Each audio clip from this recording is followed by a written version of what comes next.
Boa tarde a todos. Estamos aqui já para fazer mais uma sessão das nossas conversas à volta de. Temos, portanto, que habitualmente se fazem em presença. Neste momento, tornando-se impossível, estamos a tentar continuar esta nossa prática.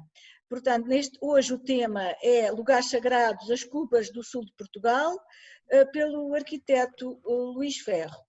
É o arquiteto sediado em Évora, onde exerce a sua atividade profissional desde 2012. E é investigador também no CHAIA da Universidade de Évora e no CEAU da Faculdade de Arquitetura do Porto. Foi monitor e assistente convidado do Departamento de Arquitetura da Universidade de Évora.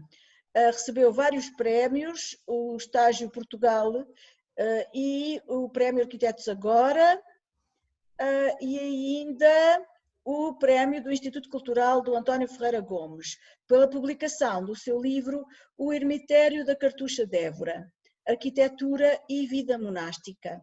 Isto foi publicado em 2019. Vou passar a palavra ao Sr. Arquiteto para começar a falar-nos sobre as cubas do sul de Portugal. Muito obrigado, boa tarde a todos. Eu vou começar por compartilhar a tela. Só um segundo, por favor. Digam-me se estão a ver bem. Sim. Ok. Bem, então, em primeiro lugar, eu gostaria de agradecer à Associação de Solidariedade Social dos Professores, em especial à Sra. Presidente, a professora Isabel Videira, as simpáticas palavras de introdução e também à professora Antónia Cincim Pereira pelo gentil convite para estar aqui hoje convosco.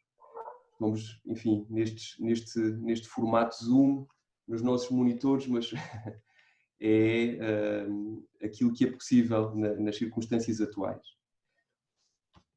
Em segundo lugar, gostaria de referir que esta investigação corresponde à tese de doutoramento que estou a terminar na FAUP, na Faculdade de Arquitetura da Universidade do Porto, com a orientação do professor catedrático Alexandre Alves Costa e com a orientação dos professores doutores Marta Oliveira e Aurora Carapinha.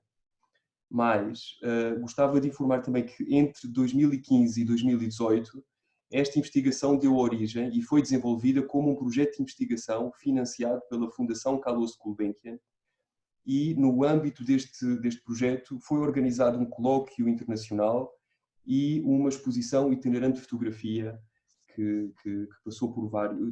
Inaugurou, a primeira exposição foi aqui em Évora, na Igreja do Salvador, e depois circulou por vários sítios. Esteve em Paris, em Rabat, em Marrocos, e pequenas, também algumas cidades de Portugal. No fundo, o objetivo desta exposição fotográfica era levar os temas que foram discutidos no colóquio internacional, no fundo, levá-los ao encontro das pessoas, enfim, de um público mais abrangente que não pôde estar na altura nesse colóquio. Bem, posto isto, irei então começar a apresentação. A paisagem do sul de Portugal está pontuada por cerca de 3 centenas de pequenas construções de plano quadrado ou circular e cúpula hemisférica ou cônica. Esta investigação em arquitetura utiliza ou explora noções e metodologias dos domínios dos estudos de paisagem e história para estudar 218 construções sobre as quais persistem dúvidas sobre as origens, as funcionalidades e as cronologias. Para denominar estas construções, independentemente da multitude de localizações e utilizações que apresentem, usaremos o substantivo português cuba, que atualmente identifica estes edifícios e que resulta da evolução semântica da palavra latina cupa e também da palavra árabe cuba, ambas significando cúpula. Eu costumo também referir sempre, ou alertar sempre para a semelhança com a própria palavra cubo, que é o volume de base destas construções. Portanto, por um lado, há uma herança que a identifica pela cobertura, pela cúpula, mas também na palavra portuguesa é importante assinalar sempre a semelhança com o cubo. Portanto, é qualquer coisa, imagine-se, traduzindo para uma fórmula matemática, na língua portuguesa seria algo como cubo mais cúpula. No fundo, a síntese destas duas palavras daria a Cuba, que hoje é o topónimo que identifica estas construções.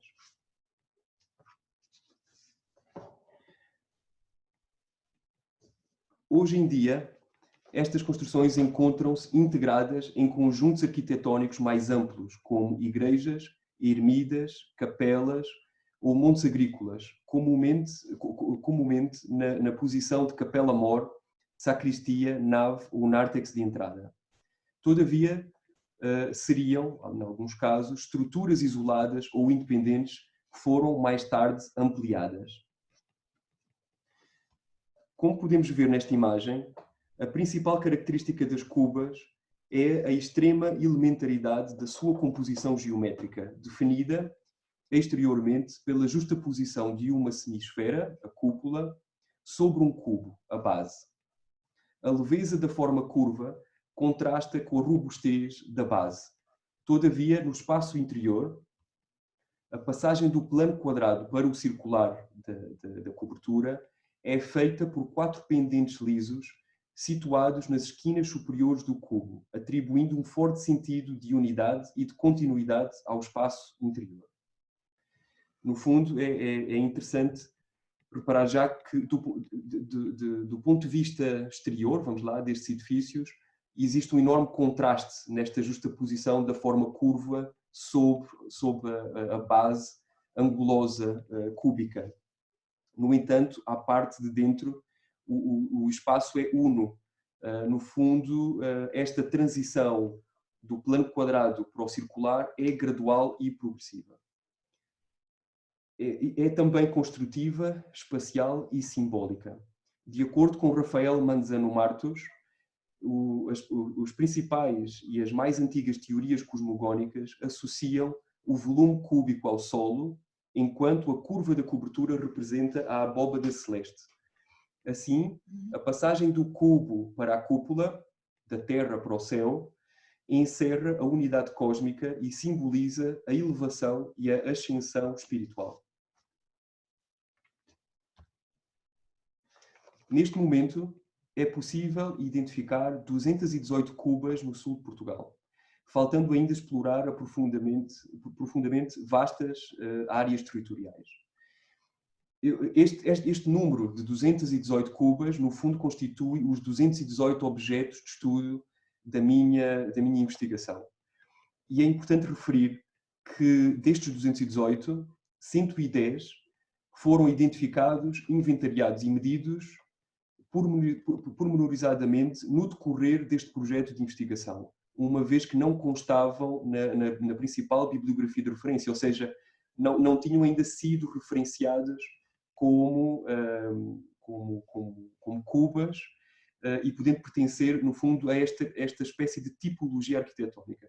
No fundo, normalmente são edifícios que estão integrados a ermidas ou igrejas, e as ermidas e as igrejas, claramente que estão todas elas identificadas. No entanto, as cubas por si, vamos lá, muitas delas ainda estavam, de algum modo, desconhecidas.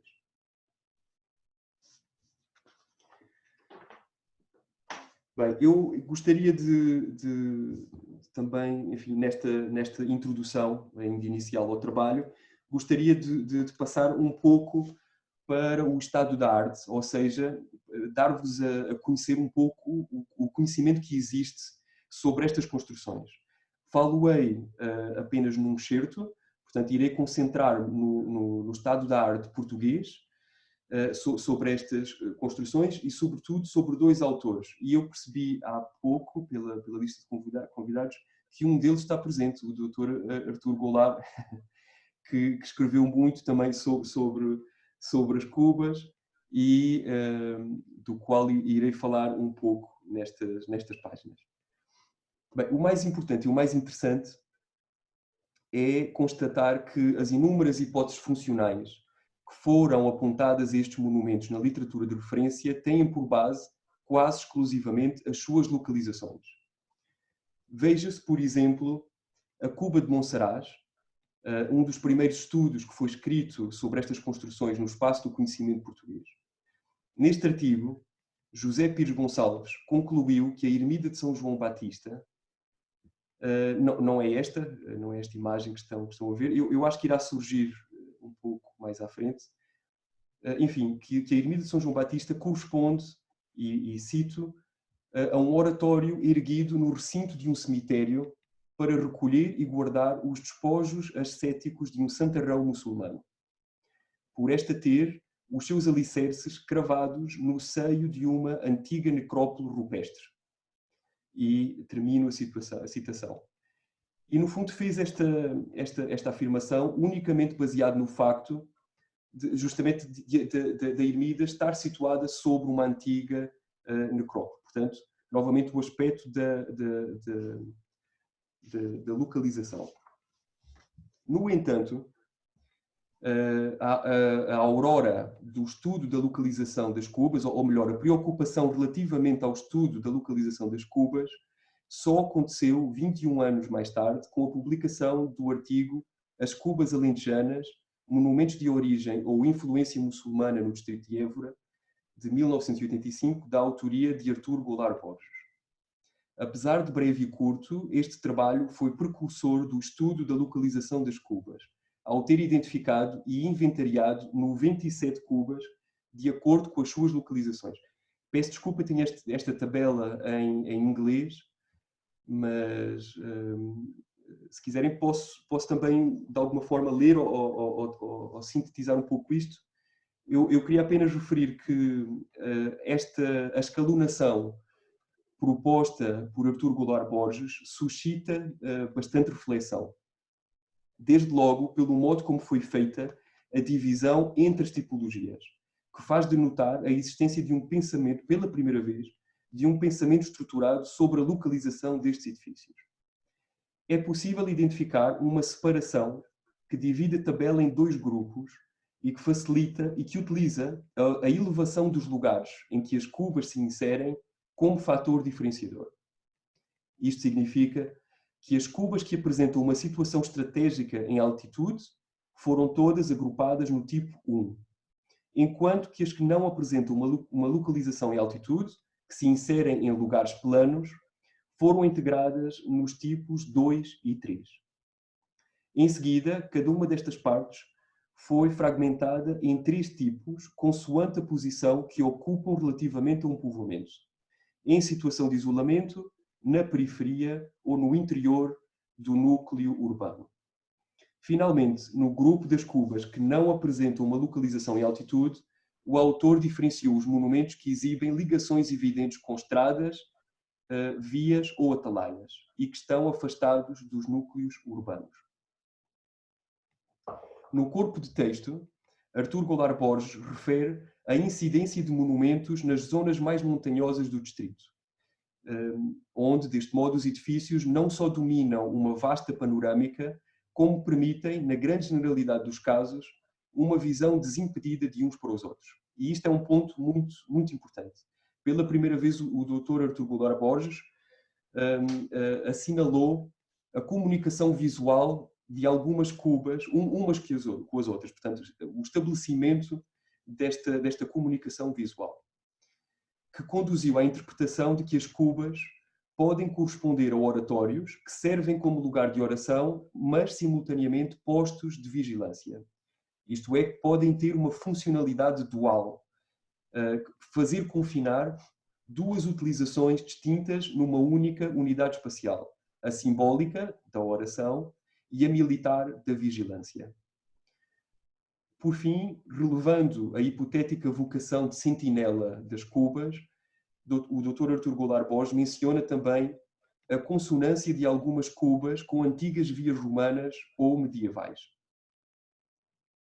Apesar de não ter sido um estudo exaustivo, por ter feito incidir um novo ponto de vista sobre as cubas, sobretudo iluminando a envolvente natural em que estas se inserem e com a qual interagem, o trabalho de Artur Goulart Borges tornou-se uma fonte incontornável para os novos estudos por vir. É exemplo disso o trabalho académico Cubas no Alentejo, da autoria de Rui Miguel Carteiro, que, na esteira do trabalho do Dr. Artur Goulart Borges, efetuou o levantamento arquitetónico de 47 cubas situadas na faixa sul do distrito de Évora. Este trabalho de fôlego está organizado em 3 volumes. O primeiro reúne os levantamentos arquitetónicos dos monumentos e tem 2 secções de texto, uma introdução e uma conclusão, bastante breves. E o segundo e terceiro volumes têm as fotografias que foram feitas durante os trabalhos de campo. Na conclusão do trabalho, o autor aprofundou a hipótese de utilização militar das cubas que havia sido lançada pelo Dr. Artur Goulart Borges. E cito: um dos aspectos que nos chama a atenção é o facto curioso de muitos destes edifícios, na realidade a sua esmagadora maioria, se encontrarem localizados, se não em pontos de cota muito elevada, pelo menos em elevações, onde é possível ter sob domínio do observador uma vasta paisagem. Razão pela qual estes pontos se revestem de uma determinada importância estratégica. O que é importante, contudo, reter, à margem destas hipóteses, é que frequentemente este tipo de construções têm comunicação visual entre si. Mesmo as que se encontram em zonas de cota menos elevada, sendo que nestes casos a ligação se estabelece indiretamente através de uma outra cuba. Por isso percebe-se uma certa tendência para que as cubas, posicionadas em zonas de cota mais elevada, tenham dispostas nas suas imediações um conjunto de outras cubas que vivem como que na sua órbita referencial. No fundo, a arguta observação de Artur Goulart Borges, que refere que alguns monumentos têm uma vista desimpedida de uns para os outros, Rui Carteiro sobrepôs a ideia mais penetrante de que as cubas formam ou podem formar constelações concêntricas, isto é, que gravitam sobre uma cuba referencial situada num cume central de elevada altitude, a partir da qual as restantes, organizadas em seu redor, são observáveis. Mais ainda, Rui Carteiro refere que diversas constelações podem estar em comunicação através do contacto visual entre as respectivas cubas referenciais, ou seja, que várias constelações podem comunicar visualmente umas com as outras. E também que algumas destas cubas podem estar ligadas a uma constelação sem terem uma vista direta e desimpedida para a cuba referencial, mas utilizando uma outra cuba como mediadora. Estas 2 ideias ampliam muito a área de influência destas constelações de cubas e, consequentemente, a extensão territorial que têm sobre Vigia. Ou seja, no fundo, são 2 conceitos que, de algum modo, procuram estruturar ou decidir a organização destes edifícios em toda a paisagem do sul de Portugal. Bem, espero não vos estar a amassar muito, esta parte é aqui um pouco mais baseada nos textos que existem. Já passo para uma outra parte muito mais dinâmica, na relação com as imagens e com a análise que eu próprio fiz, mas é importante perceber-se estas ideias até para prepararem o que está para vir do trabalho que desenvolvi. Bem, antes disso ainda queria fazer 2 observações sobre os trabalhos que foram feitos. Em primeiro lugar, queria dar a nota de que a vasta maioria dos trabalhos, de um modo mais ou menos expresso, aderiram à leitura que torna as cubas altas como organizadoras das cubas baixas. Esta evidente atração pelos lugares altos é manifestada, desde logo, no trabalho do Dr. Artur Goulart Borges, onde é atribuído algum protagonismo às cubas altas, de alguma forma, em detrimento das cubas baixas, apesar de ter assinalado, e muito bem, as ligações evidentes a caminhos, cursos de água e outras construções. O conceito de cuba de órbita referencial, formulado por Rui Carteiro, corresponde ao lugar extremo, no fundo quase à radicalização, da ideia que postula a subordinação das cubas baixas a um grupo reduzido de cubas altas. No entanto, eu acho que poderia não ser mau, enfim, ter alguma cautela quanto à interpretação da localização das cubas em lugares altos, pelo menos exclusivamente do ponto de vista ou numa perspectiva militarista, uma vez que os lugares altos detêm e acumulam vários significados na cultura e no imaginário do sul de Portugal. São simultaneamente cumes em que a terra está mais próxima do céu, e isto enfim, é significante para a dimensão simbólica, são naturalmente pontos de divisão administrativa e postos privilegiados para a observação e a contemplação da paisagem envolvente, numa dimensão cultural, vamos lá. Ou seja, o que eu quero dizer é que, de algum modo, esta hiperbolização ou exposição atribuída às cubas altas provocou, de algum modo, o encobrimento das cubas baixas, que, tal como o Dr. Artur Goulart Borges observou, estão ligadas a estradas, rios ou atalaias, cuja análise que ficou por fazer, que permanece por fazer, é algo que esta investigação pretende colmatar. Ou seja, é importante nivelar o nível de conhecimento que existe entre as cubas altas e também as cubas baixas. Vamos lá. Bem, por outro lado, uma outra dimensão que eu acho que é extremamente estimulante da leitura dos trabalhos anteriores é que esta leitura vem justamente demonstrar que as funcionalidades atribuídas às cubas são sempre o produto de uma interpretação da localização das mesmas.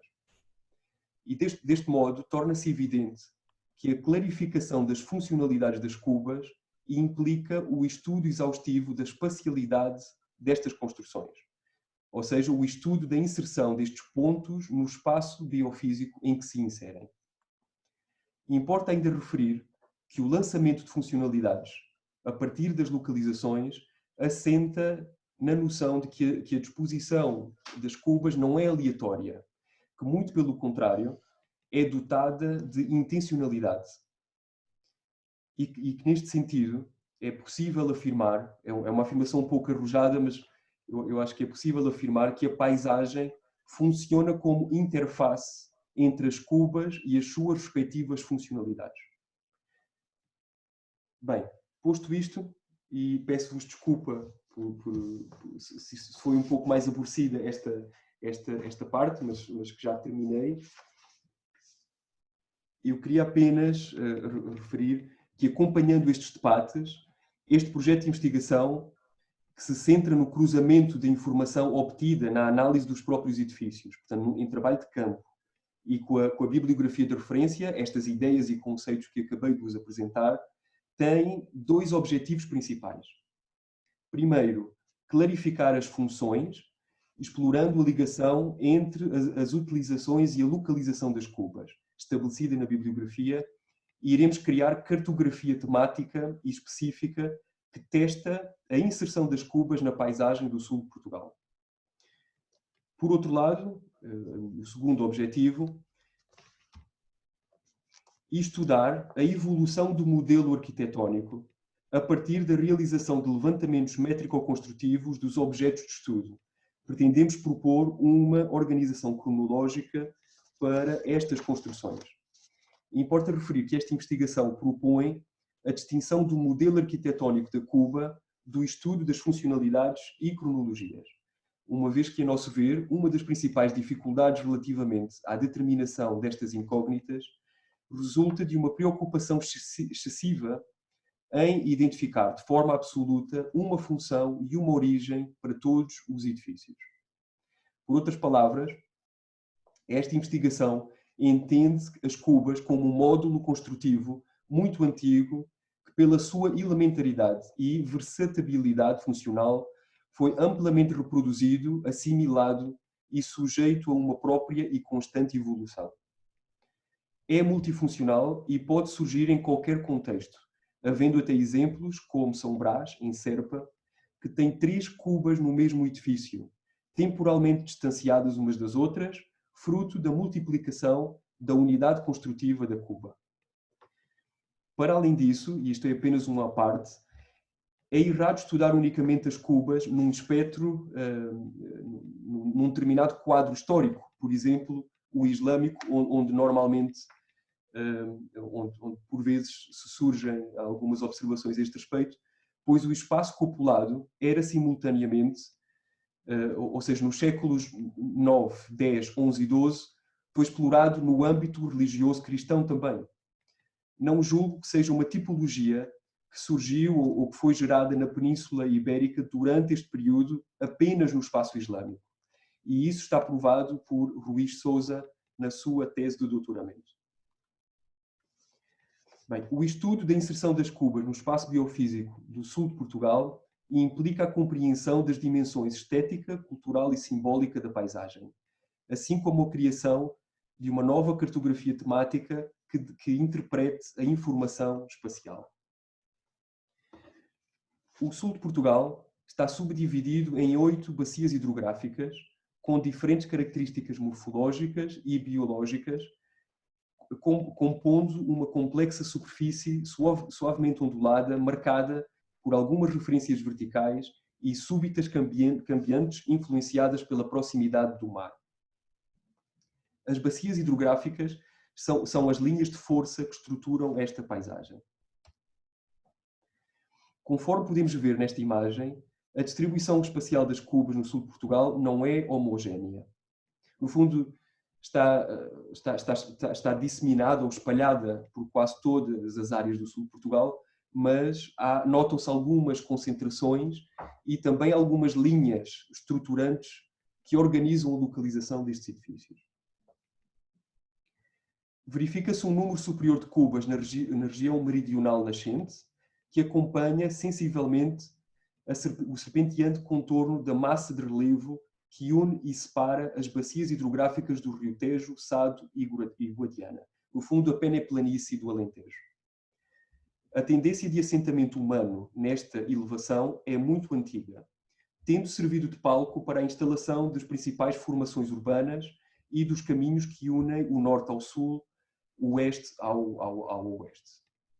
Um aspecto determinante para a intensa humanização desta plataforma é a comunicação e a circulação de pessoas e bens que é facilitada na linha de comieira que une e separa as bacias hidrográficas pela ausência de interrupções no percurso causado pelos cursos de água, pelo domínio visual que oferecem e pela maior estabilidade do solo e a sua secundarização para a utilização agrícola. Uma outra nota importante é que a humanização intensa desta região não favoreceu apenas a construção de cubas, mas de todo o tipo de construções civis, religiosas e militares. O que importa reter desta observação é a íntima ligação destas construções às formações urbanas e territoriais. Esta imagem valida também a tese de Torres Balbás, de que as cubas se localizam segundo têm dois polos de atração. Um primeiro são os povoamentos, e neste caso a esmagadora maioria das cubas orbitam em torno de cidades, vilas ou aldeias, pontuando os seus contornos. E segundo, um total de 9 cubas, cerca de 4% do número total de objetos de estudo, acompanham a costa marítima, pontuando, no fundo, a história das cubas costeiras pode ser contada em 2 pontos. Um primeiro são os promontórios mais salientes da costa e, por outro lado, as fozes e os estuários dos rios, onde também há algumas cubas.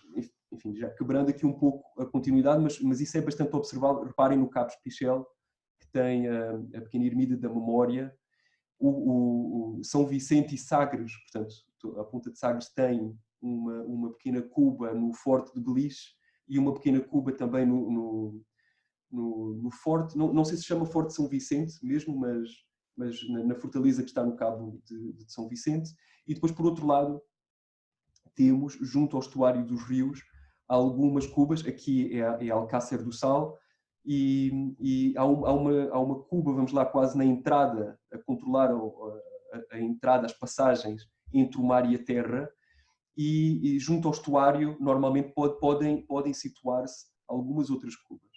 Isto, no fundo, a primeira humanização da costa foi feita nos estuários, enquanto que os cabos, de alguma forma, e isso está bastante bem descrito pelos geógrafos romanos que navegaram, vamos lá, ao longo da costa e escreveram sobre a mesma, o significado dos promontórios na navegação. E de algum modo pode-se dizer que os promontórios eram palcos do simbólico, foram sempre sacralizados, enquanto que os estuários ofereciam, por assim dizer, uma espécie de portos de abrigo, eram lugares de permuta para a instalação de comunidades e onde se fazia o comércio, onde se desenvolveram os portos, por aí fora.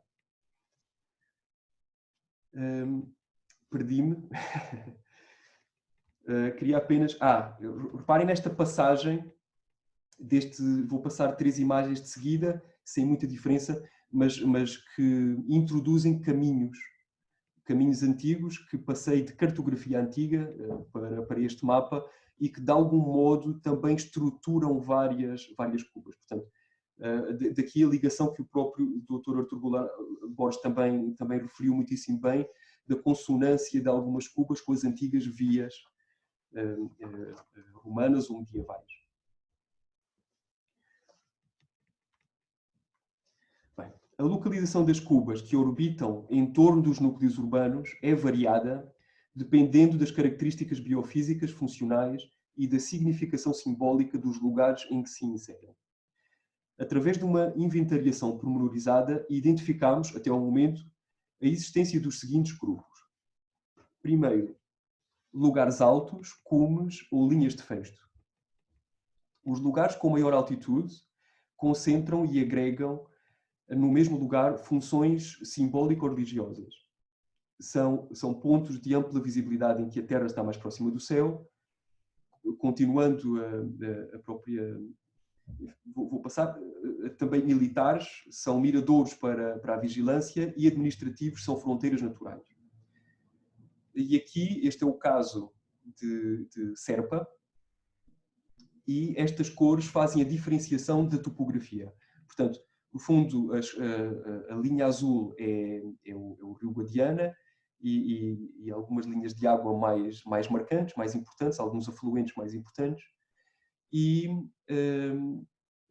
consegue-se perceber aqui o ponto mais alto, que é Nossa Senhora da Guadalupe, São Gens, o cerro, vamos lá, que está mais próximo de Serpa, que tem uma ermida com 2 volumes cupulados agregados. Aqui está a ermida de São Brás, cuja imagem já mostrei anteriormente. Portanto, há várias cubas em torno de Serpa e trouxe este caso de estudo para vos mostrar um pouco o estudo espacial que estou a fazer para tentar compreender um pouco melhor a funcionalidade das cubas. Bem, estava a dizer que encontrei uma estrutura, vamos lá, para a localização das cubas que se situam em torno de povoamentos. Primeiro, os lugares altos. Segundo, a proximidade a caminhos, junto a vias de entrada e de saída dos povoamentos. 3, cemitérios e antigas necrópolis. Diversas cubas situam-se no interior de recintos funerários. 4, sítios arqueológicos, arqueossítios. Várias cubas instalam-se sobre ou junto a ruínas e sítios arqueológicos, reaproveitando lugares, formas e matérias pré-existentes, como é o caso de Nossa Senhora do Livramento, que aproveita uma anta megalítica. 5, poços, fontes e linhas de água, localizadas nas imediações de igrejas paroquiais, a poucos metros de uma linha de água, com um poço ou furo no interior do espaço cupulado, de onde se captava água. 6, no interior do próprio espaço urbano consolidado. No entanto, importa referir que esta catalogação é complexa, porque a grande maioria das cubas agregam uma ou mais destas características, como por exemplo Santa Margarida em Serpa, que é esta cuba aqui, que está num lugar de altitude, junto a um caminho e sob um sítio arqueológico datado do período romano. Para testar e enunciar a hipótese enunciada por Rui Carteiro da rede de estabelecimentos ligados visualmente, preparámos um modelo de visibilidades tendo Serpa como exemplo. A partir de Nossa Senhora da Guadalupe, que é justamente este ponto, situado num monte alto, que contrasta expressivamente com a envolvente plana, fizemos uma função chamada... Enfim, eu tenho trabalhado com um programa que é o ArcGIS, que tem uma função chamada ViewShed, que deu, neste caso, alguns resultados surpreendentes. No fundo, esta função permite perceber, a partir de um determinado ponto na paisagem, qual é a visibilidade que se consegue obter a partir daí. E, a partir deste ponto, de São Gens, são lançadas estas manchas mais intensas ou mais leves, vamos lá, e consegue-se perceber que áreas é que estão iluminadas. Portanto, as áreas iluminadas são as que têm vista, dentro deste perímetro, que é a área de influência da cidade de Serpa.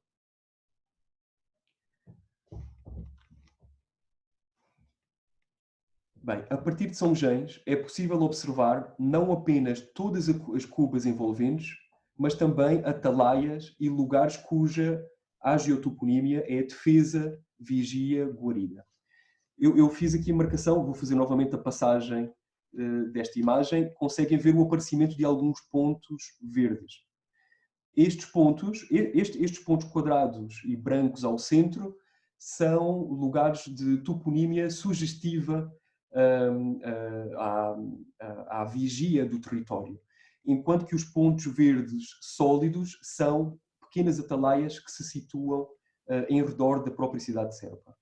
E o mais curioso notar é que algumas das cubas situam-se no justo momento a partir do qual, por inclinação do solo, a paisagem deixaria de ser visível a partir de São Gens.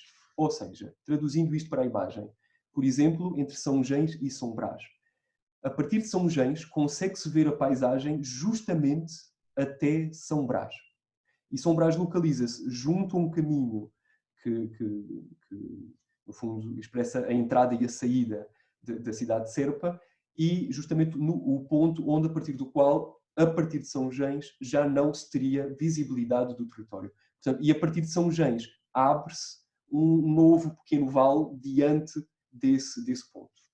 Portanto, ou seja, aquilo que eu estou a querer dizer é que, em conjunto, a junção das visibilidades obtidas a partir de todas as cubas, de algum modo, ilumina todos os caminhos que dão acesso ao povoamento. No fundo, torna quase visível toda a extensão envolvente da cidade de Serpa, sobretudo associado aos caminhos de penetração que irão conduzir à cidade. Em quarto lugar, as cubas situam-se na transição do espaço urbano, de hortas de uso dos moradores da cidade, do rural, subordinadas a estruturas agrícolas. Ou seja, o que eu estou a querer dizer é que, em simultâneo, a localização das cubas normalmente situa-se num raio da cidade cuja área, ou seja, da Cuba para a cidade de Serpa, neste caso, existem pequenas hortas que são normalmente utilizadas pelos próprios moradores de Serpa. E a partir da Cuba para diante, ao longo deste caminho, estes campos já estão associados a montes agrícolas, a estruturas agrícolas que os moradores habitam a partir dessas pequenas unidades habitacionais. Ou seja, há uma espécie de clara marcação entre um espaço afeto à área urbana e um espaço rural, vamos lá, afeto a outras unidades agrícolas exteriores ao próprio núcleo urbano.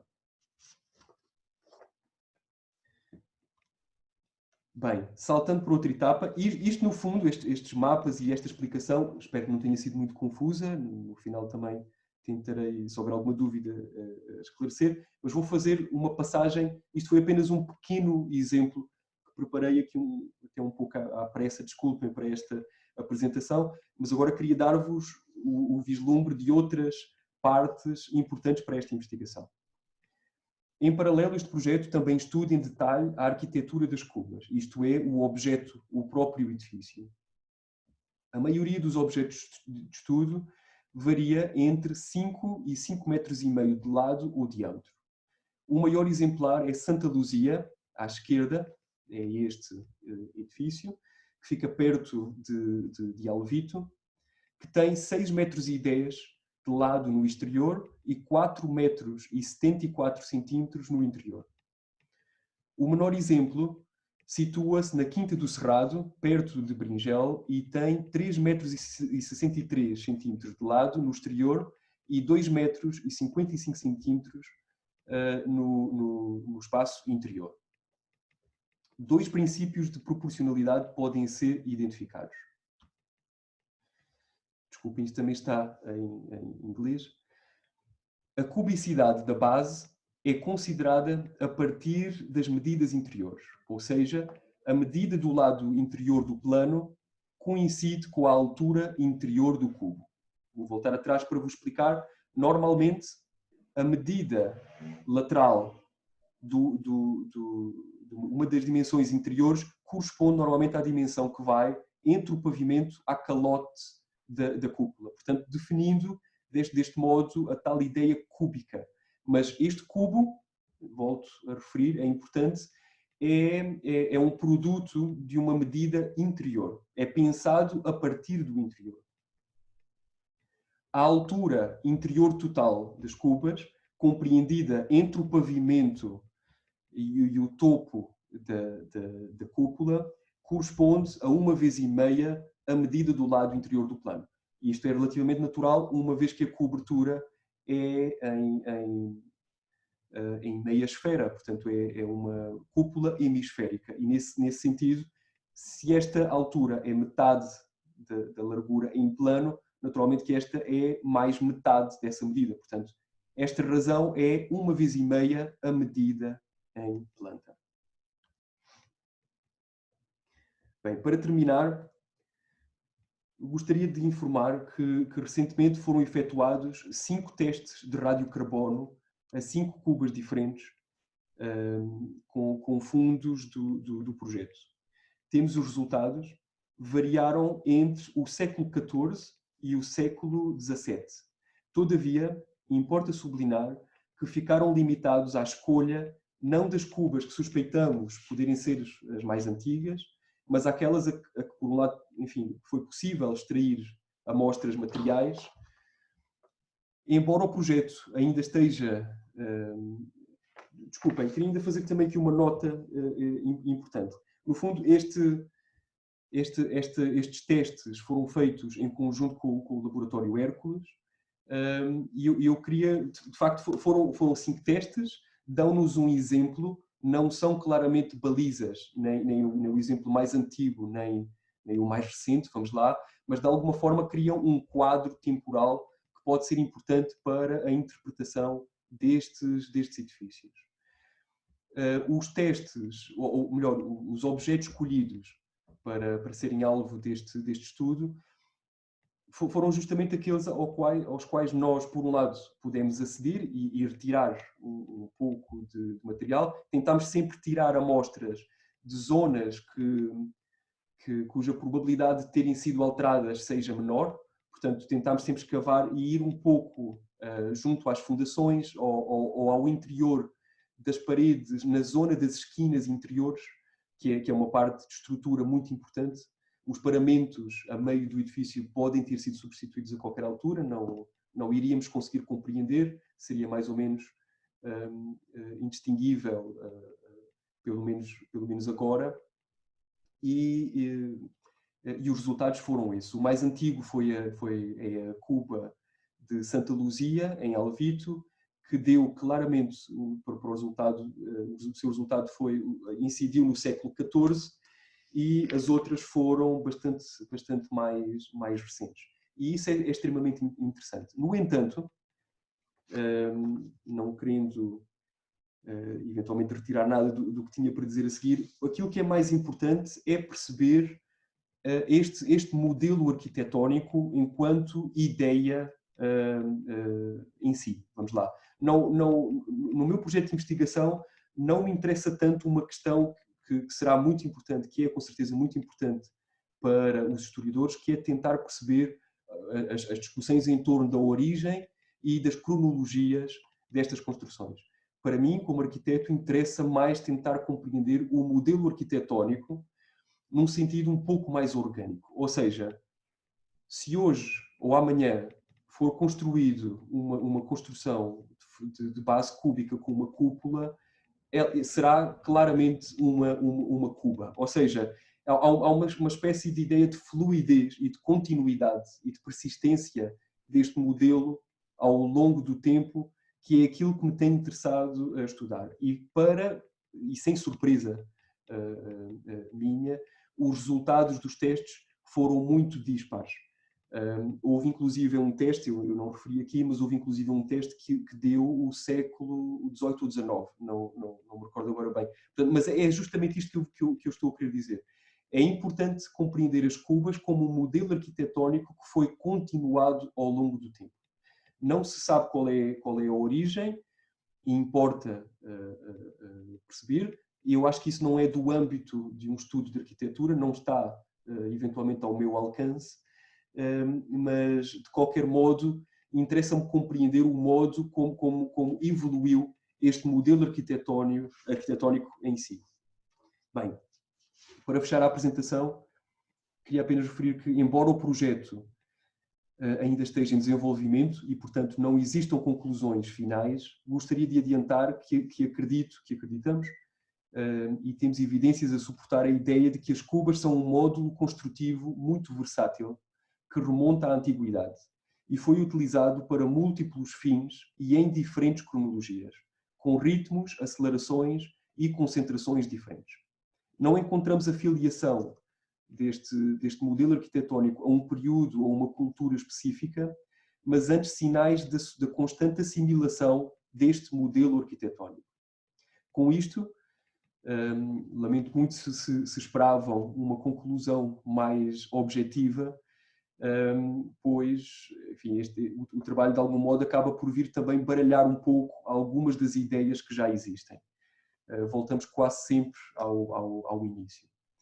Este trabalho, centrado em 218 pequenas unidades cupuladas, torna-se, a meu ver, muito relevante, pois, como podem ver, a discussão de fundo é a paisagem, a história e os lugares sagrados, a memória e a reutilização cíclica de significados, lugares, espaços e matérias, mas, sobretudo, a mentalidade coletiva em relação com o mundo sagrado e a construção simbólica do novo habitat, as nossas comunidades.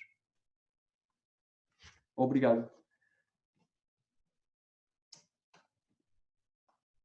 Bem, agora se... Muito obrigada. Continuo. Não, era abrir um pouco a conversa, à discussão. Portanto, se tiverem alguma dúvida, eu terei, se estiver ao meu alcance, terei o maior dos prazeres em tentar esclarecer qualquer dúvida que tenham. Eu posso fazer uma pergunta, então? São duas questões, mas a primeira, há alguma relação, ou consegue-se estabelecer alguma relação entre a cuba e o edifício a que está associada, portanto, quando está associada, que é a maior parte das vezes, não é? Consegue-se distinguir uma relação. Outra questão é, arquitetonicamente, a cuba está muito identificada, é muito definida com a forma cúbica e com a cúpula, não é verdade? Em que isso permite dizer que não utilizou a palavra versátil, mas que que tem uma multiplicidade de aplicações e até não é estrutura, porque essa está definida, mas que há uma certa variedade em relação às cubas, portanto, à sua utilização e à sua forma. Sim, muito bem, obrigado. Bem, respondendo à primeira pergunta, sim, a dinâmica entre a cuba e os edifícios aos quais estão atualmente agregadas é bastante interessante e é muito variável, muito. A grande maioria das cubas estão hoje integradas em edifícios religiosos, em ermidas, igrejas, por aí fora, mas há também casos um pouco mais raros, portanto menos, mas bastante interessantes, de cubas agregadas a montes agrícolas, a corrais para animais, por aí fora. Portanto, o próprio tipo de aproveitamento destas construções também varia bastante.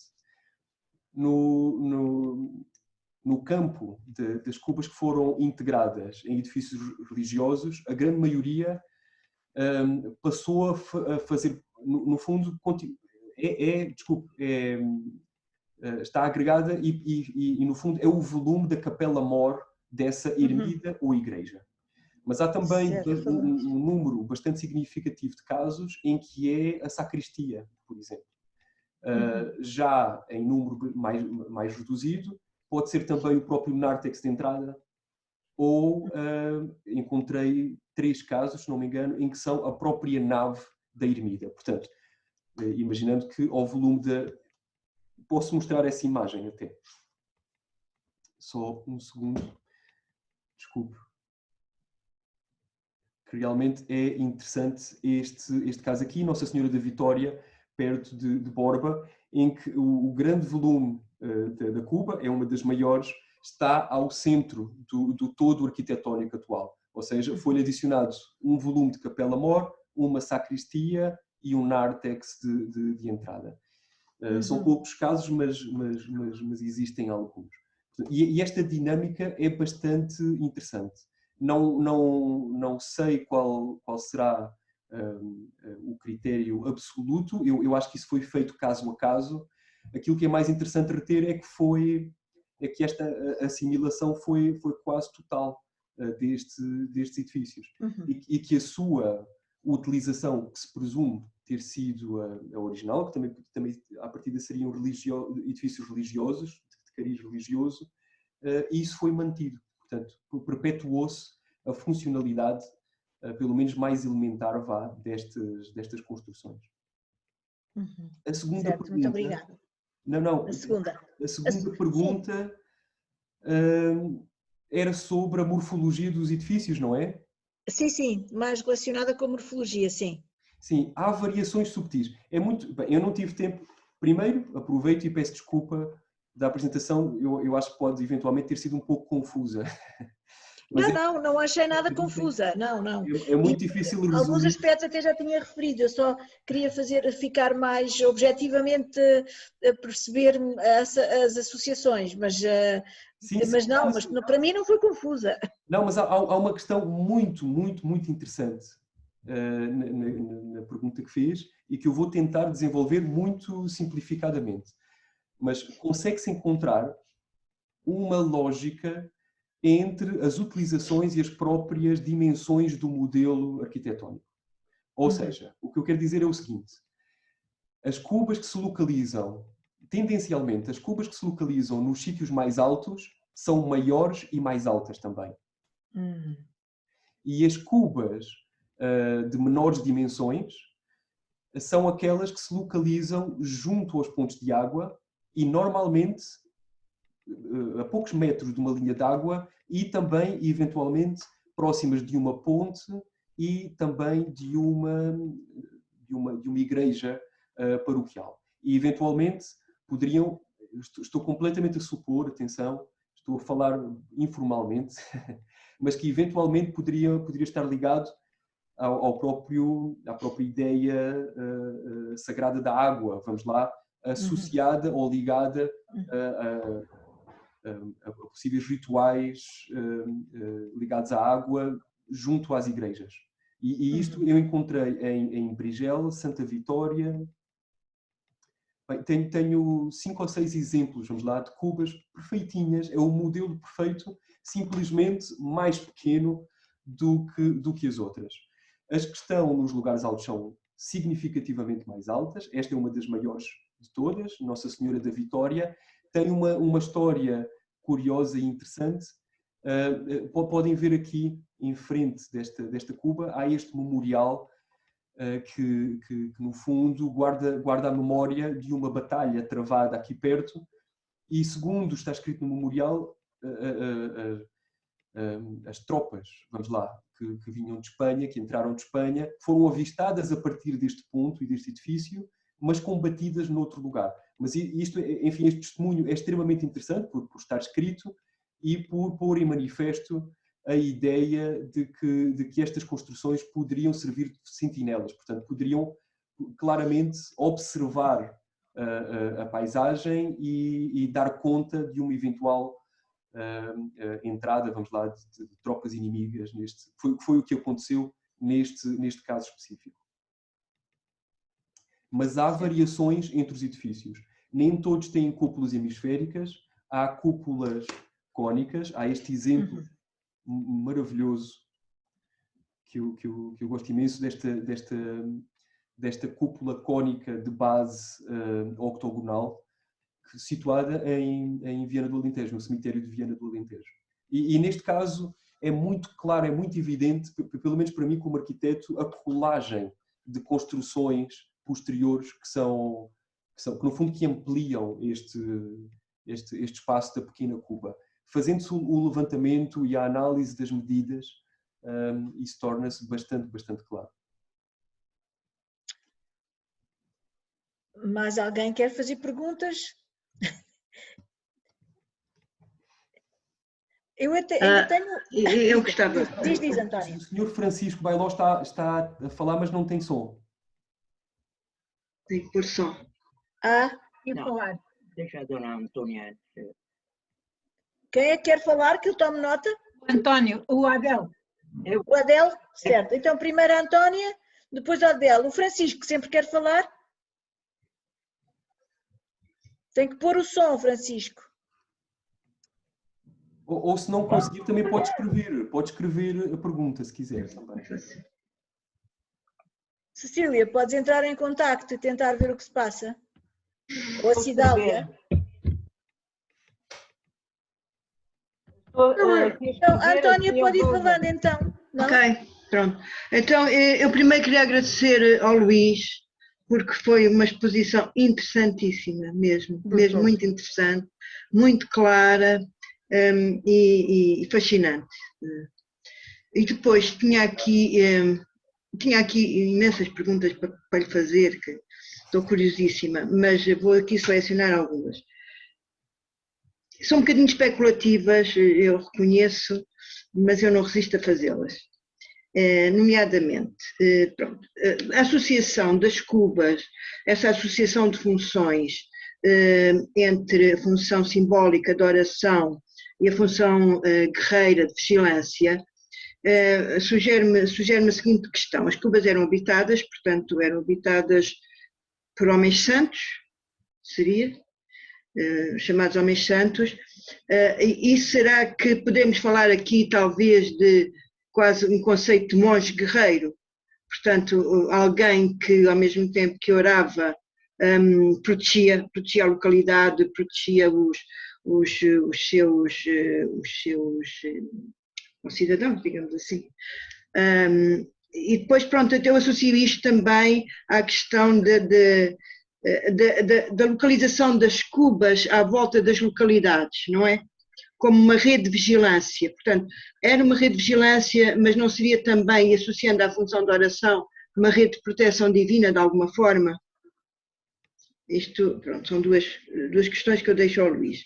Depois, tinha outra também, que acho que é pertinente, que as cubas estão classificadas como património, como edifícios de interesse público, ou não estão classificadas, a maior parte delas, não é? Uma riqueza tão grande e está assim um bocadinho para o abandonado. Depois, há uma terceira questão. Eu acho que diz. Por partes, se calhar, para eu não me esquecer. Sim. Pode ser? Sim. Okay. Eu tinha outra questão, se quiseres apontar. Eu lembro-me de ler aqui um estudo há muito tempo. Eu não sei a validade desse estudo, sequer, não sei avaliar. Achei curioso, simplesmente, em que associava estas cubas, pronto, ia muito atrás, ia a nossa origem enquanto povo nómada de pastores. E, portanto, as cubas teriam alguma coisa a ver, desde aí, pronto, numa continuidade com as cabanas dos pastores. Pronto, estou a falar nos tempos pré-históricos e não sei o quê. Não sei se isso tem alguma validade, não. Mas achei curioso. Eu acho que a Antónia se está a referir ao trabalho do Paulo Pereira. Eu acho que o Paulo Pereira pode... Já acho não me lembro. Se quiseres eu posso procurar, tenho por aí. Já me enviou antes, Antónia. Enviei?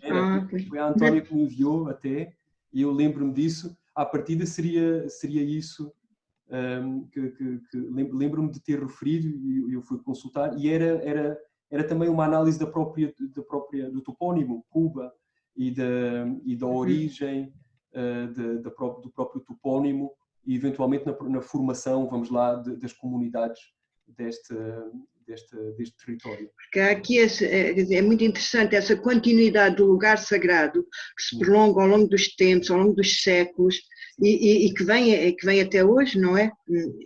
Então, mas eu vou responder às primeiras perguntas que eu acho que de algum modo se fundiam muito bem numa ideia e que está claramente relacionada com o sufismo, que eventualmente que não sabe-se, enfim, está escrito que abundou, portanto que existiu e que teve algum fervor na Península Ibérica, mas isso não está, tanto quanto eu saiba, mapeado, portanto localizado, e não se sabe bem que influência material ou que amostras ou sinais materiais é que isso poderá ter deixado no território.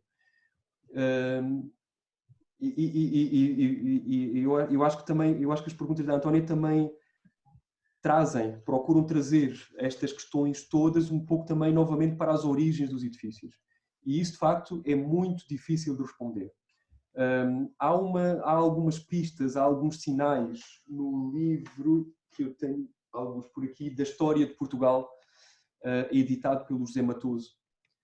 Sobretudo o primeiro, portanto, que é o que trata os extratos mais antigos, e há uma passagem muito curiosa que eu acho que tenta lançar algumas pistas e sinais, que é uma certa transição que pode eventualmente ter havido entre o espaço sagrado das antigas antas para algumas destas construções. É a ideia de uma câmara encerrada, de base relativamente regular, e que a parte de cima eventualmente teria que ter um significado mais, ou mesmo, no caso das cubas, uma forma muito claramente a remeter para a abóbada celeste, para o céu. E esta dialética entre a terra e o céu e o modo como fica sintetizado nestas construções é bastante interessante e não foi estudado. Eu acho que nunca ninguém abordou isto, deu o peito às balas e afirmou isto claramente, porque é de facto muito escorregadio e não há uma espécie de prova clara, concreta, sobre esta passagem. Mas isto é muito difícil de discutir estas questões, porque, enfim, vou tentar problematizar um pouco a situação. Imagine-se, a questão mais óbvia é o confronto com o Norte de África e o facto de existirem milhares de cubas que se chamam marabutos ou as zaúias no Norte de África. E isto não está... há uma tendência para unir estas construções no sul da Península Ibérica e estas construções no norte de África, e as teorias, vamos lá, de algum modo dividem-se em duas posições. Uma primeira, isto explicar-se-ia se as cubas fossem construções claramente islâmicas e, portanto, com a vinda dos árabes, que este modelo tinha sido implantado pela primeira vez e que depois poderá ter tido a sua evolução própria, mas esta seria a ideia de origem no sul da Península Ibérica.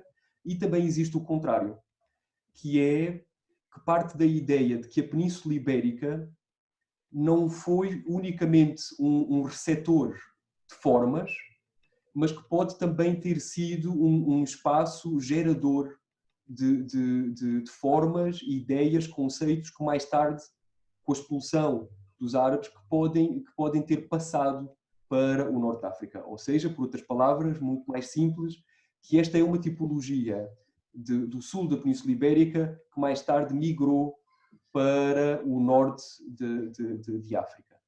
E isto não está, ou seja, não há um estudo que encerre esta questão. Eu tenho também uma muito boa tese sobre as Cubas do norte de África, sobre outro ponto de vista, absolutamente histórico, mas é uma investigação muito interessante que, no fundo, foi uma espécie de mergulho nos arquivos da Biblioteca Nacional em busca dos documentos mais antigos onde surgissem referências a estas construções, nos seus topónimos de Cubas, Aúia, ou outros até mais antigos que remeteriam para estas construções. E o autor concluiu que no norte da África a fundação desta ideia ou desta tipologia remontava ao século XIII. Já poderia haver no século XII, mas no século XIII foram vastamente construídas. 14, 15, sobretudo no 14, terá sido o século onde houve uma expansão superior destas construções no norte da África. Ora, segundo os nossos testes de radiocarbono, pelo menos temos uma Cuba do século XIV e eventualmente poderá não ser a mais antiga. Portanto, isto indica-nos, dá-nos de alguma forma um sinal, por mais ligeiro ou leve que possa ser, de uma certa simultaneidade, portanto, da contemporaneidade destas construções. Eu acho que isso põe esta discussão numa outra perspectiva. Implica que façamos uma espécie de escorço a estas ideias e possamos talvez compreender esta tipologia, este modelo, desculpem, como um modelo mediterrâneo. Porque, na verdade, a discussão não é apenas sul da Península Ibérica, norte da África, mas estas construções existem na Turquia, na Síria, em todo o Médio Oriente.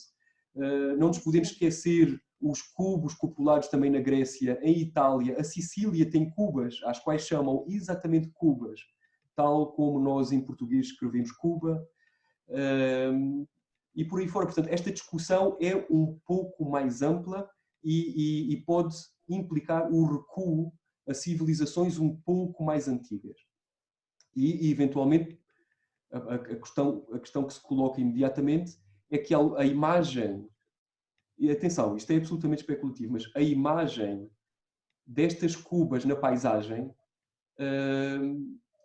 pode perfeitamente fazer lembrar também os antigos mausoléus romanos. Eram idênticos. São idênticos. Os mausoléus romanos são idênticos. E a romanização foi ampla em todo o território do Mediterrâneo. Portanto, a emergência destas pequenas construções ao largo, às margens do Mediterrâneo, pode ter uma origem muito mais antiga do que estas, enfim, as que estão previstas no campo da historiografia. Pelo menos a que está feita. Mas lá está, novamente, atenção, eu quero frisar isto. Não é uma questão que eu esteja a analisar. Naturalmente, navegando por estas construções e por estes temas, também tenho as minhas ideias, claro. Mas não ficarão escritas na tese porque de facto, é uma discussão muito dura e que provocaria enormes cisões em partes da historiografia portuguesa que está muito fixa e muito bem construída, mas que estas construções poderiam pôr em causa, de algum modo. Eu tinha uma questão também, mas que já está, não sei se posso falar. Não, primeiro deixa só. É que o Luís não respondeu à questão da classificação. Desculpa, é claro que não, pois foi. Isso é importante. É muito pontual, é quase caso a caso. Alguns estão previstos, por exemplo, nos PDMs municipais, das localidades que rodeiam, mas limita-se a isso. E, essencialmente, estas construções estão muito abandonadas e esquecidas. Eu percebo, enfim, a visualização deste PowerPoint, eu acho que fui muito bonzinho. Não mostrei os casos mais críticos. Estou aqui a mostrar realmente as cubas mais bonitas e arranjadas. Mas, Eu sou de Alvite e conheço como é que estão. pois, São Pedro, Então, Santa Luzia, é tão triste ver aquilo. Santa Luzia é muito triste. Eu, há pouco tempo, bem, enfim, são outras histórias, não vale a pena, mas foi lá feito algo um pouco destrutivo. É mesmo uma pena. Estes edifícios estão muito, muito abandonados. Mas não são estes, reparem. Não são estes, não são as cubas, são todos. São todas as ermidas, são todas as construções um pouco afastadas. Em alguns casos há algumas cubas, noutras não, mas estão na mesma esquecidas e arruinadas. Agora eu passava a palavra ao Adel. Tem que ligar o som. Muitos parabéns Olá, para professor. que é um bom amigo e fizemos caminho juntos, assim como, aliás, o Artur Goulart. Eu percorri o Alentejo com ele para a descoberta destas cubas, que tudo surgiu no quadro da disciplina que ensinava na Universidade de Évora em meados dos anos 70. O que é importante assinalar é a ligação que, ultimamente, penso que a Antônia te pôs, a religiosidade com a defesa do território ou qualquer coisa desse tipo. Na origem, a Cuba é um eremitério. E, num certo momento, há conflitos territoriais, há guerras, e então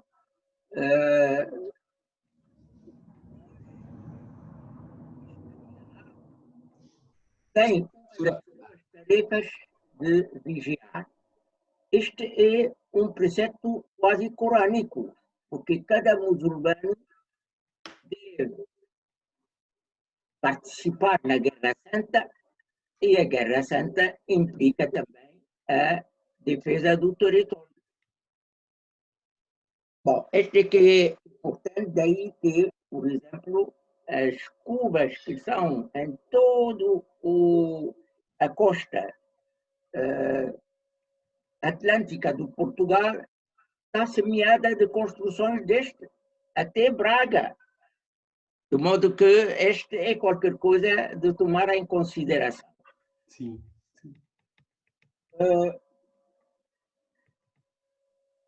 A articulação das cubas com conjuntos arquitetonais de igrejas mais amplo é de acordo com várias perspectivas. Se, por exemplo, está no cume ou no alto de uma serra ou de um monte, terá que ver com a posição onde a igreja pode avançar no terreno e a situação da cúpula.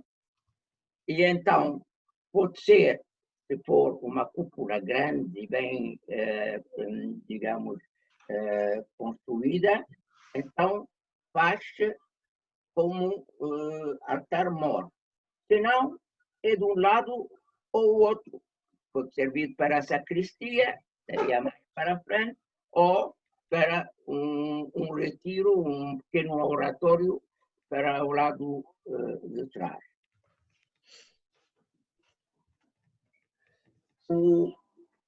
Acho que pontualmente deveríamos olhar para outras regiões ou outras localidades relacionadas com Beja.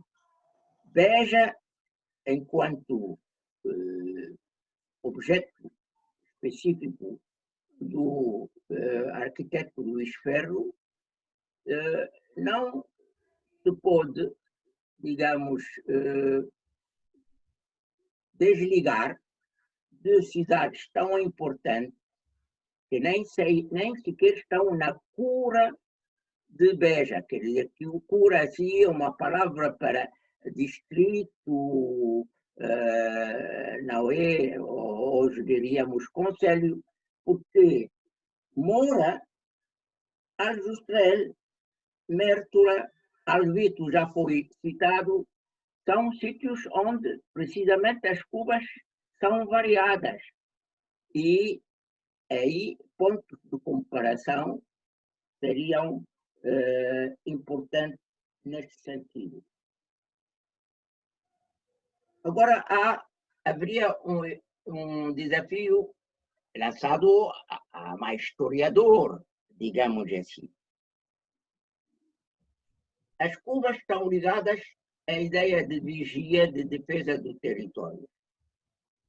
Mas então, convém contextualizar o seu surgimento com situações de conflitos territoriais ou de guerras.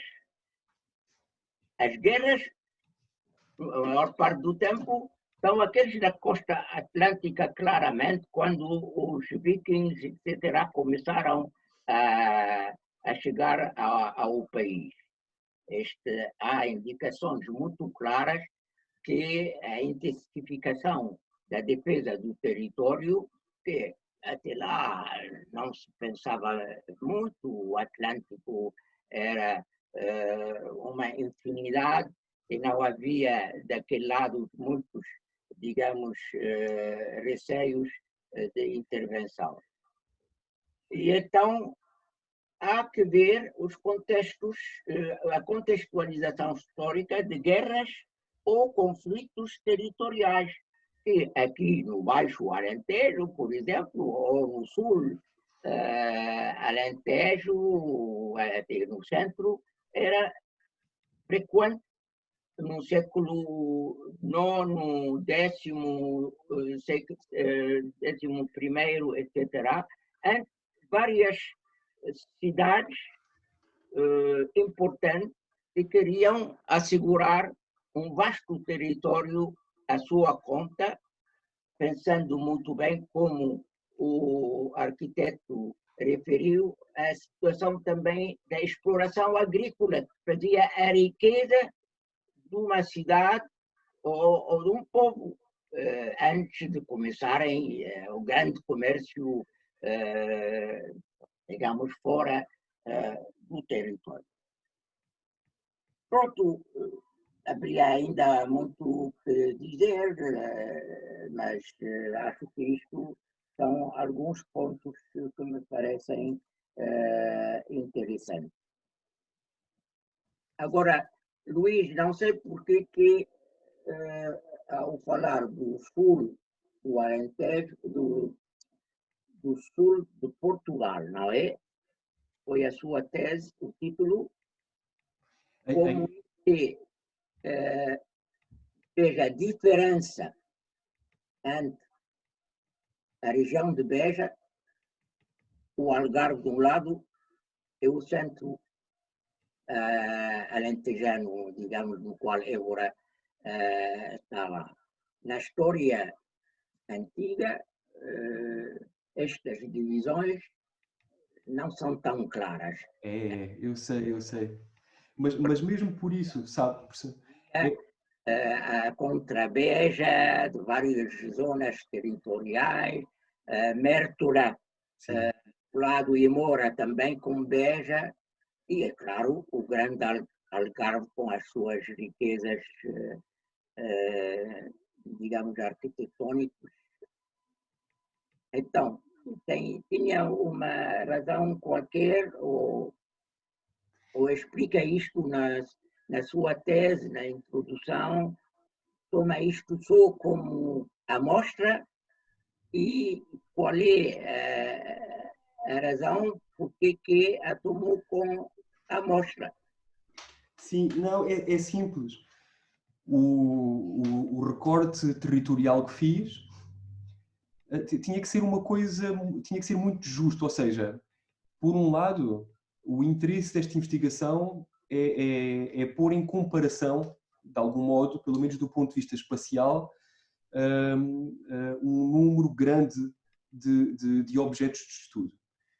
Neste sentido, a parte comparativa é muito, muito significativa. Por outro lado, não podia ser pequeno o suficiente para limitar algumas observações justamente dessas eventuais linhas de antigas fronteiras e de atuais fronteiras que existam ao longo deste território. Ou seja, eu quis ter um campo de trabalho justamente aberto o suficiente para a inclusão de várias destas hipóteses. Porque, por exemplo,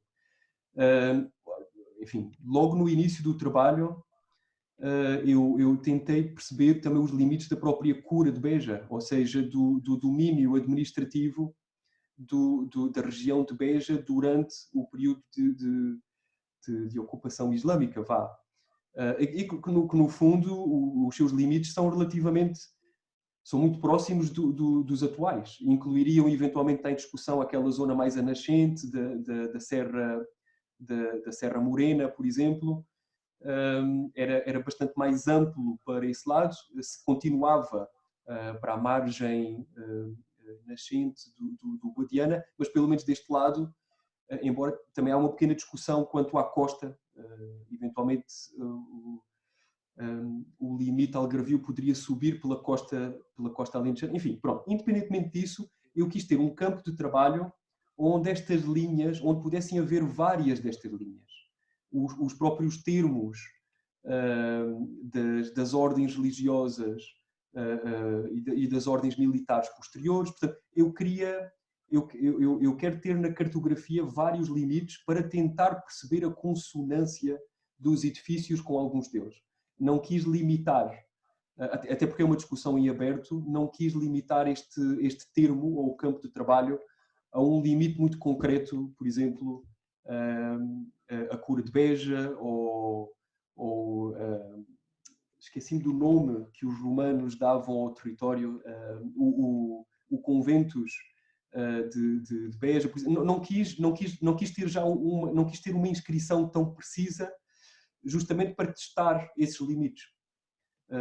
E isso por um lado. Por outro lado, era também ser grande o suficiente, uma área bastante grande, para também perceber o confronto e a ligação que estes edifícios podem ter com a paisagem na qual se inserem. E nisso sim é bastante claro. As bacias hidrográficas, as linhas de festo, os caminhos, mas isso é natural. Portanto, o confronto destes edifícios com o espaço biofísico é extremamente interessante. As coisas acabam, de algum modo, por se alinhavar. O mesmo não acontece tanto com os limites temporais ou a estratigrafia cartográfica que o sul de Portugal foi tendo. Não é tão clara esta questão. Não há nada que resolva quase em absoluto estas construções. Mas não sei se respondia a tudo. Haviam bastante mais... naturalmente, a primeira observação do professor Adel é muito óbvia, claro. Isto não pode ser, às tantas, não será um pouco limitador se esta investigação se resumir ao confronto com a paisagem. Ou seja, é muito importante enquadrar estas construções com o tempo em que aconteceram. Naturalmente que a dimensão histórica, que a dimensão... ou seja, elas não... Estas constelações, por exemplo, a construção destas redes de estabelecimentos ligadas visualmente umas com as outras, não vieram da Lua, não vieram de Marte. Portanto, no fundo, tem que haver um enquadramento histórico que as compreenda e que a justifique. Acho que é mesmo isso. Qual é o tempo histórico que justifica estas construções? E a minha dúvida, e é mesmo uma dúvida genuína que tenho, é se esta investigação poderá encontrar isso. Não tenho a certeza, porque realmente não hajam dúvidas. Estas construções são, não só do ponto de vista funcional, são muitas coisas, são, com toda a certeza, posso dizer que algumas eram obviamente funerárias, porque ainda hoje funcionam dentro de cemitérios ou estão sobre antigas necrópolis e tinham inumações no seu interior, e eu consigo perceber imediatamente quais das cubas é que são funerárias mediante as medidas dos edifícios. Não são os mais pequenos, é o grupo um pouco maior do que os mais pequenos. Os mais pequenos funcionam ligados à água, um pouco acima está uma espécie de subtipo, vamos lá, de cubas cujas dimensões são um pouco superiores às da água, que são as funerárias, e depois, a partir daí, são as dos caminhos, as que estão ligadas aos caminhos, e então estas sentinelas, atalaias mais altas e maiores também, tanto em largura em base, para também crescerem para cima, sendo mesmo literalmente pequenas atalaias. Portanto, ou seja, os edifícios funcionaram, tiveram muitas utilizações e não tenho a mínima dúvida que têm muitas cronologias. Muitas cronologias. Há cubas do século XIX, XVIII, XVII e vamos recuando por aí afora. Portanto, não vai haver um alinhamento preciso com uma fronteira concreta, pode haver com várias. Pode haver com várias. Isso muito, muito certamente. Mas, enfim, obviamente que este objetivo é um pouco como uma escavação arqueológica, é continuar a escavar para chegar à mais antiga, para tentar chegar às que são eventualmente mais antigas. Eu faço uma espécie de confissão, que é obviamente muito arriscada, mas eu de algum modo, pela análise dos próprios edifícios, num sentido muito construtivo, eu acredito que as cubas mais antigas sejam as funerárias. Eu acho que este modelo arquitetónico começou por ser eventualmente exclusivamente ligado ao âmbito funerário e que mais tarde poderá ter aberto, pela elementaridade da sua construção e por ser um módulo construtivo facilmente reproduzível, poderá ter sido aberta a utilização deste modelo arquitetónico para outras funções, nomeadamente as de sentinela, fontes ou poços, captação de água, controle de caminhos, por aí fora. Mas, eventualmente, o funerário poderá estar na matriz, poderá ser a utilização fundadora deste modelo. A este respeito, queria dizer que a cuba está relacionada também com a azoia. Sim. É mais correto dizer azoia que azaúia, porque é azoia que em árabe a situação mais correta. E muitas vezes, nestas cubas ou azoias, havia duas coisas. Se tiver evoluído para um retiro para discípulos de um mestre, de um ermita que se tornou, de uma certa maneira, um mestre. E então a gente ia lá e então se reunia à volta dele. Este é um quadro, por exemplo, em Marrocos, corrente hoje em dia. Sim, sim, sim. E então, quando o mestre morria, muitas vezes era enterrado dentro da cuba ou azoia. Sim. E então tornava-se um sítio de peregrinação, não é?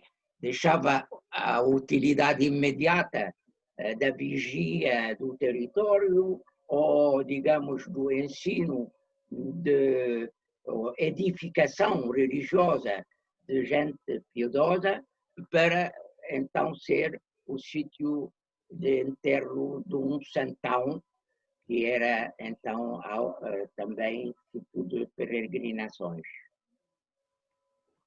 Sim.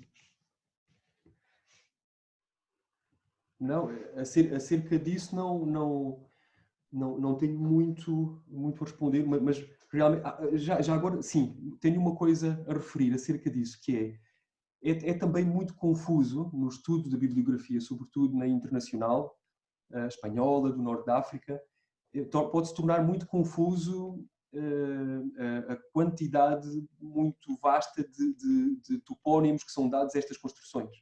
as zaúias, as cubas, morábitos.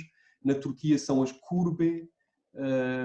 Enfim, podem ter podem ter diferentes nomes variando consoante a geografia. Esta investigação, e mesmo em Portugal, também há vários nomes que são atribuídos a estas construções. Esta investigação, eu associei todos estes edifícios, fiz uma espécie de estudo pela forma, ou seja, sendo o cubo com uma cúpula e chamando-se a estas construções atualmente cubas, sendo o topónimo português atual, no fundo, este modelo foi ao qual eu chamei de Cuba. É um estudo mais centrado na forma do que na função. No Norte de África faz por função. Estas construções idênticas, iguais, se forem funerárias são as zaúias, se não forem funerárias podem ser os marabutos, portanto, onde poderá haver um santo, um santão, vamos lá, que depois, falecendo, este edifício converte-se em zaúia, eventualmente, e é votado a cultos locais, que têm peregrinações, ofrendas, por aí fora. Mas, no fundo, este estudo é por forma. Eu vou entrar. Posso? Espero que tenha que poder avançar, porque temos aqui também, não sei se a Leocádia ainda quer fazer alguma pergunta. A minha pergunta, em parte, já está respondida. Portanto, era sobre a distribuição geográfica das cubas, porque via nos países do Mediterrâneo este tipo, na Grécia, na Turquia, este tipo de construções. E era perguntar se há algum estudo em que a sua função é a mesma que se fazia aqui, portanto, religiosa, funerária, portanto, se há algum estudo nesse sentido. Em parte já estava respondido. Não sei. Certo. Então, posso passar a palavra ao Artur Goulart, que é a pessoa que está inscrita a seguir. Posso? Pode. Não quero demorar, que isto já vai longo, mas já os meus parabéns ao Luís Ferro. Na verdade, isto é um assunto muito complicado, porque compreendo que ele esteja só a ver a parte que diz respeito à arquitetura em si e ao espaço, mas creio que é difícil de chegar a conclusões muito precisas sem tentar, o que será quase impossível, saber a origem destas coisas, a função que tinham, desde onde é que vem, etc. Mas a mim, quando comecei este estudo, como disse o Adel Cidade, foi na verdade ali no curso de estudos superior de estudos árabes na Universidade de Évora, e que me levou a percorrer o distrito todo atrás das cubas. Ainda há dias fui a algumas que até tive dó no estado em que já estavam. E o que me levou a fazer isso, e que gostei sobretudo, foi porque eu fiz o curso de Arqueologia Paleocristã em Roma. E, na verdade, depois de ter estudado todas as construções paleocristãs, as primeiras igrejas, a forma de construção, como é que elas se conjugavam, etc.,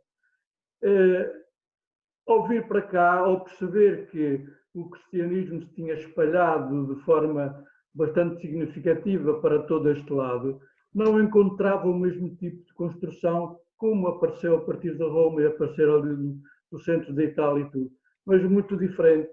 A maior parte verifiquei que tinha utilizado um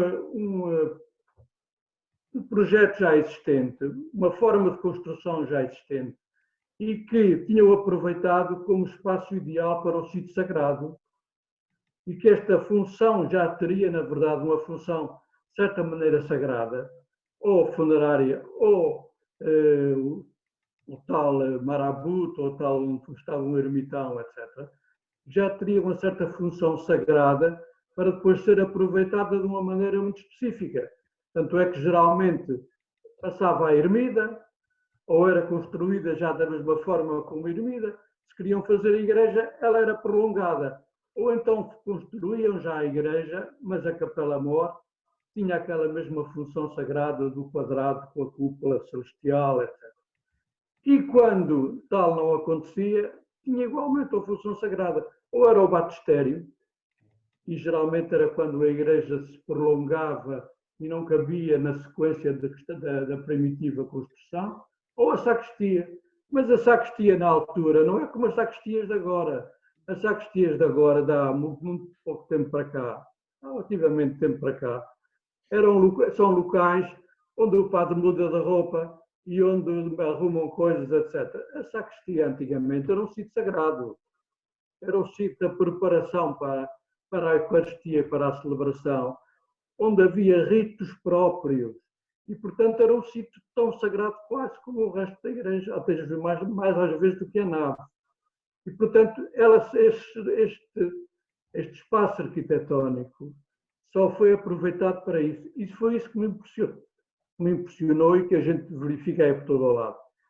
Agora, será muito difícil verificar, na verdade, a idade delas, quando é que nasceram. Já vi que os exemplos que fizeram, a século XIV foi a mais antiga, eu julgo que deverá haver mais antigas, sobretudo algumas isoladas, mas não faço ideia. Era muito difícil chegar aí, poder fazer qualquer conclusão dessas. Que, sendo espaço sagrado e anterior, na verdade, poderia ter, na verdade, servido toda uma filosofia sufista que existia aí nos árabes de então, para sítio não só de devoção, como depois de sepultura, ou então sítio inclusivamente de vigilância, como era obrigação deles. Não propriamente de cavaleiros, mas de vigilância, como era obrigação de qualquer um, como disse há pouco cidades. Bom, obrigado, e já ficar muito longa, não quero demorar mais. Não. Então, se mais ninguém quer fazer perguntas, eu agradeço muitíssimo ao arquiteto Luís Ferro de ter despendido todo este tempo a mostrar-nos este conhecimento que muito interessante e de modo também muito interessante e muito claro. E penso, em nome da nossa delegação, eu agradeço a sua disponibilidade e dou-lhe os parabéns, porque eu gostei imenso da sua exposição e também do debate que se seguiu. Muitíssimo obrigada e, por mim, podemos voltar a encontrar-nos noutra altura, com eventualmente um desenvolvimento do tema ou outro tema novo, e agradeço a todos também que estiveram presentes. Desejo-vos uma boa noite e até à próxima conversa. Obrigada. Muito obrigada. Eu também queria agradecer muito à professora Isabel Videira, claro, a todos os comentários da Antónia Cici Pereira, do professor Adel, do Dr. Artur Goulart, que ainda por cima está tão amplamente referido no trabalho. Isto tornou-se aqui uma apresentação importantíssima para mim, já para testar a defesa de tese que se adivinha. Queria agradecer muito a todos, fazer também um pouco referência, o Dr. Artur Goulart tem toda a razão em tudo o que disse e sabe muitíssimo bem também quão escorregadio e controverso é este tema e como também visitou muitos dos edifícios, grande parte dos objetos de estudo desta investigação, também sabe muitíssimo bem que no campo e diante dos próprios edifícios é muito difícil ter respostas concretas a todas estas questões. Realmente, enfim, também numa questão muito humilde e disciplinar, referir que, de facto, eu não tenho formação em História e como arquiteto e nessa qualidade, o contributo que eu posso tentar oferecer para tentar, de algum modo, descodificar algumas destas questões é, pelo menos, insistir na questão da funcionalidade associada à ligação, à cumplicidade que estes edifícios manifestam com a paisagem, com os sítios, os lugares em que se inserem. É justamente isso que vou tentar fazer e ver que questões é que posso contribuir. Mas realmente, eventualmente e infelizmente, eu acho que possivelmente esta investigação poderá não vir a fechar estas questões, mas também raramente alguma delas faz. Normalmente abrimos portas para outras e esta certamente que o fará. Se calhar um pouco mais que as outras investigações, mas não passará talvez disso. E agradecer muito a todos pelos comentários e por terem assistido à apresentação. Muito obrigado.